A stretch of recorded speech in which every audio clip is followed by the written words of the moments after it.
Okay, so let's talk about how remote sales jobs actually pay. We'll talk about different pay structures.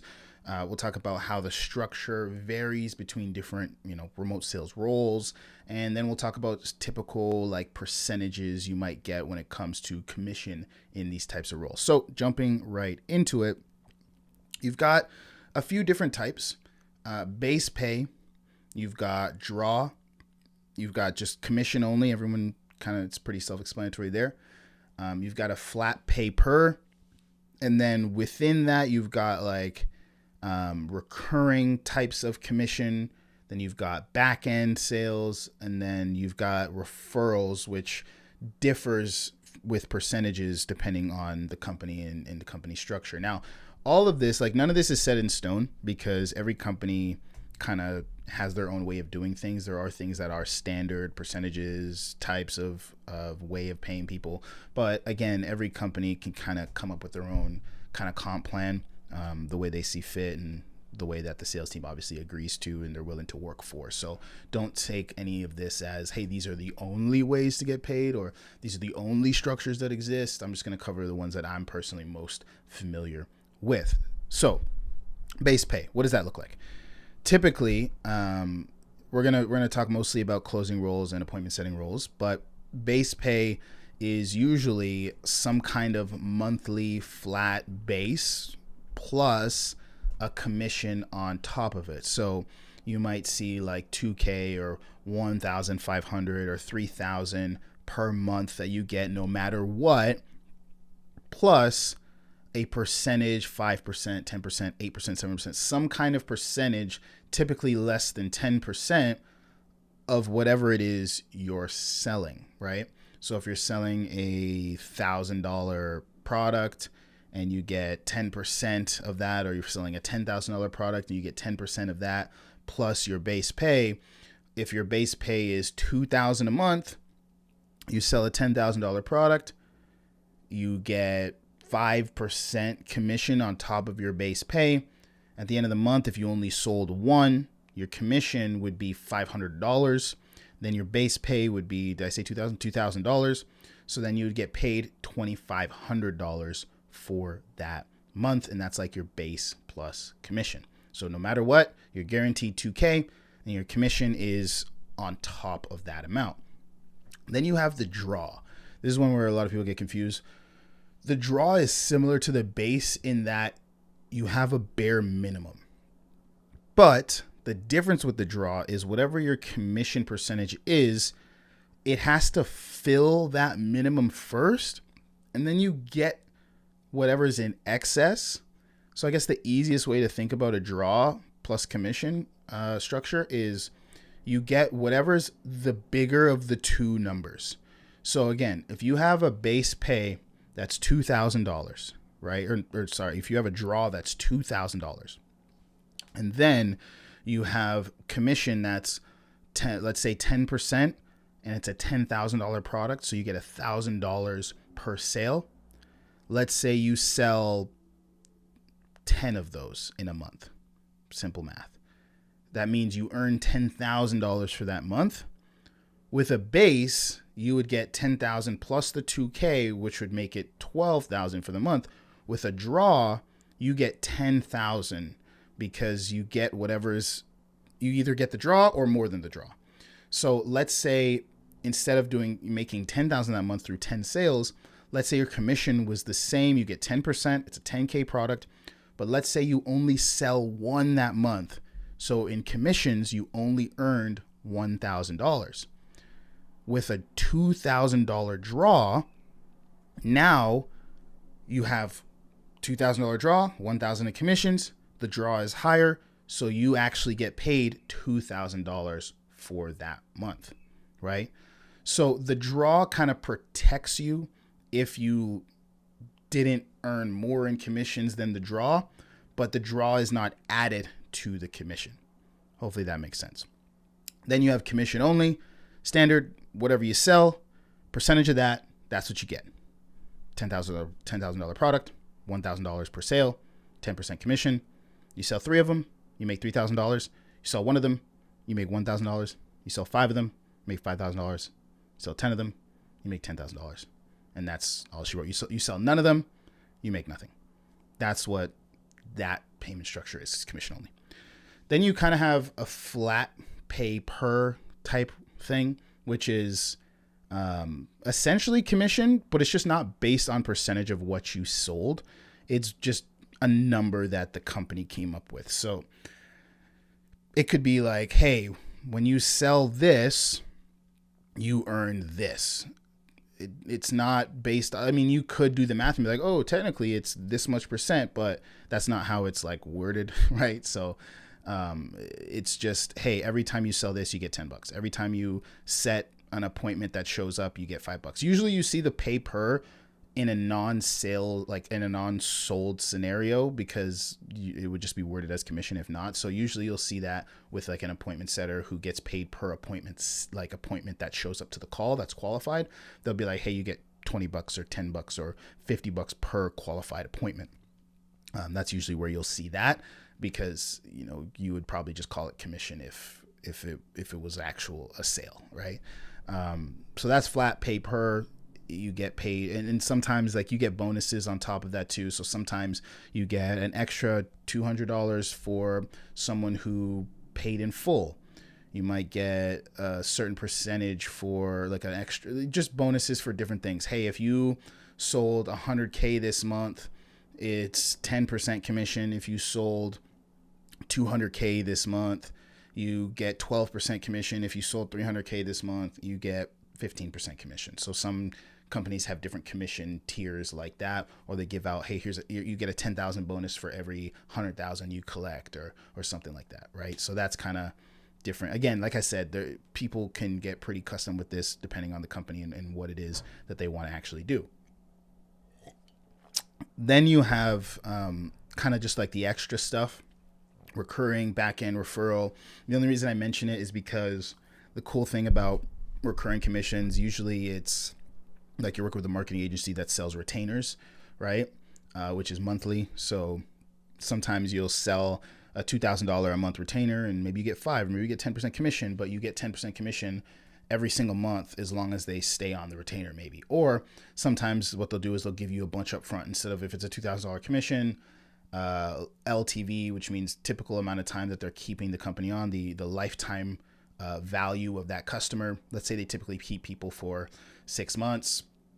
And they give you like 50% of that LTV, or they might give you 3,000 or 4,000 up front because they know they're going to retain the client for X amount of time, or they might give you 2,000 up front for the first retainer fee because they know they're going to keep that client for more than 1 month or something. So there's different recurring deals where they either give you lump sum and you're selling something lower, but because it's monthly, or they give you a small percentage of it every single month, which can be cool because if they have a good retention system and a good team, you can stack up a lot of commissions because they're keeping people on for 6 months, a year, longer than that.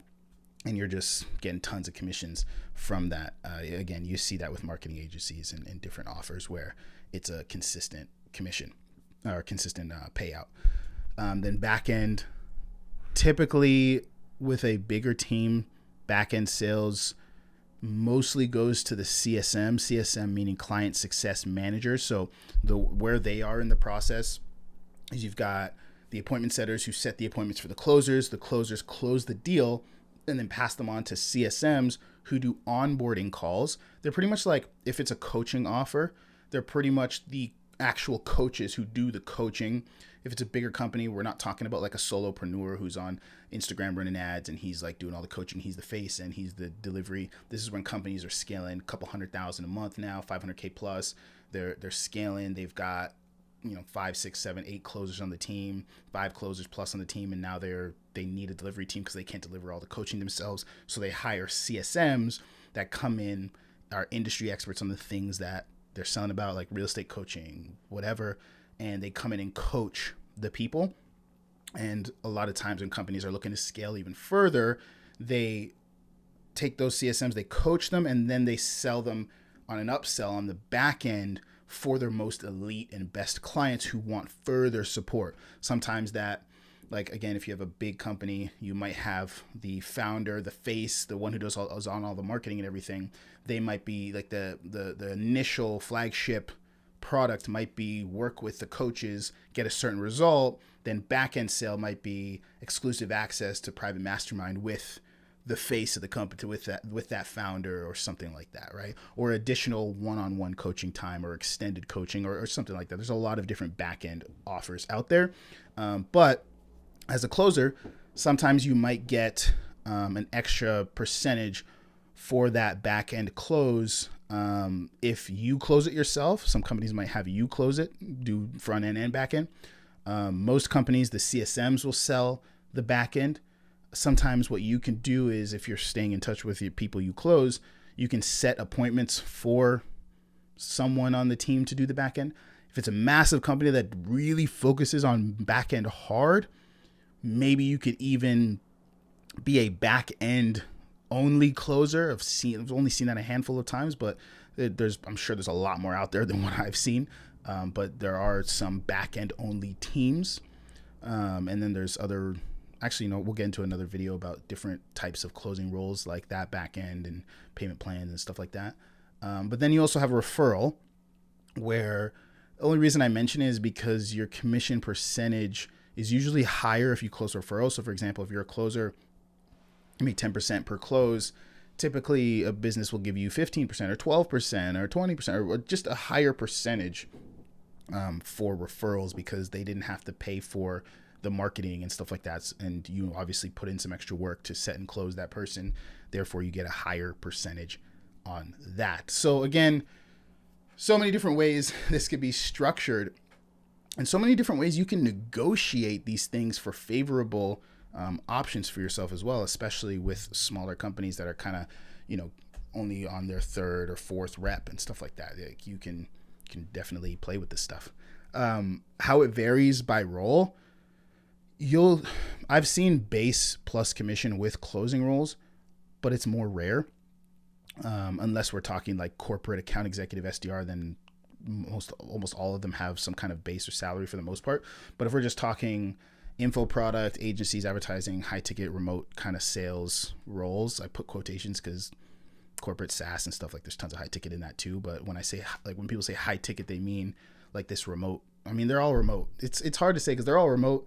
They're all high ticket for a lot of these cases, but for some reason, like the info product kind of world is considered remote high ticket sales, consulting, coaching, that kind of stuff. In that scenario, you don't often see base pay for closers. You usually just see commission only, plus bonuses, obviously higher commission for referrals, that kind of stuff. Where you see a lot more, sometimes you see a draw, but where you see a lot more bases and draws and stuff like that are for appointment setters. And especially appointment setters that are on commission, because, if you're on commission, that means you only get paid when there's a sale, but because you're not directly responsible for the sale, you do have the base to kind of protect your output, protect your work. So you might have $1,500 a month, $2,000 a month, $3,000 a month. I've seen as high as $4,000 and $5,000 a month base pays plus commission, where the commission is usually less. So you might see 1.5 to 3% commission per sale if you have a base, and usually the bigger the base, the less the commission. There's obviously tons of commission only appointment setters. Typically for commission only appointment setters, I'll see them range between 5 to 7. I've even seen as high as 10% commission on commission only. With a base pay, typically you'll see appointment setters, again, 1.5 to 3, maybe even 5% commission for a base plus commission appointment setter. And that's typically how it goes. Closers get paid on commission, setters sometimes commission, sometimes base plus commission. Rarely have I seen, again, specifically in the info product space, rarely have I seen like closers get base plus commission. So that's typically how the structure is. Now, when it comes to the percentages, again, none of this is set in stone.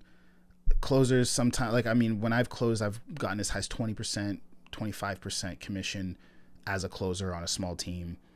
None of it's set in stone. All of it can be negotiated. You can earn 15, 20, 10, have conversations with these business owners, negotiate, see what works, make sure it's a win-win for both of you, see what brings them a good ROI and you a good ROI on your time, on your effort, on their investment, As long as you are a profitable asset for the business, you have room to do a lot of things, to come up with a lot of custom deals and make a ton of money and build a ton of leverage. I can talk about this for so long. There's so much more that we can get into, but I don't want to, how long I'm recording, 15 minutes. I don't want to make this video too long. I just want to give you guys a good look at like, okay, this is typically a few different ways that appointment setters and closers in this space specifically can and do get paid. Usually 1099 contractors. We're not talking about the corporate side where you're more of an employee with benefits and all that stuff. But yeah, hopefully that helps. Hopefully that's clean and clear for you. If you have any other questions, join my remote sales community. Links down below. If you're looking for remote sales jobs, if you're looking for some base plus commission, some draw roles, some commission only roles, roles where you can earn good money, roles that are vetted, roles that are from legitimate companies that are hiring remote sales reps, check out my software platform, Rep Select. We post vetted sales roles every single day. We've got over 30 recruiters that you can work with and get placed directly on high value, massive companies. Some of these recruiters are trying to hire over 100 reps every single week. So if you present yourself well, there are tons and tons and tons and tons of roles to go around, all types of different niches, primarily in the remote sales high ticket space, where again, coaching, consulting, fitness, like advertising, those kinds of agency service based online businesses. Click the link below, go to repselect.io, apply for some roles, sign up, make an account. You can also receive invites from some of these recruiters and some of these companies if your profile looks good. So we'll get you hired ASAP on a nice solid offer. Just jump on the platform and I'll see you guys in there. Hopefully this helped. Hopefully you got some good info from this video. See you guys later.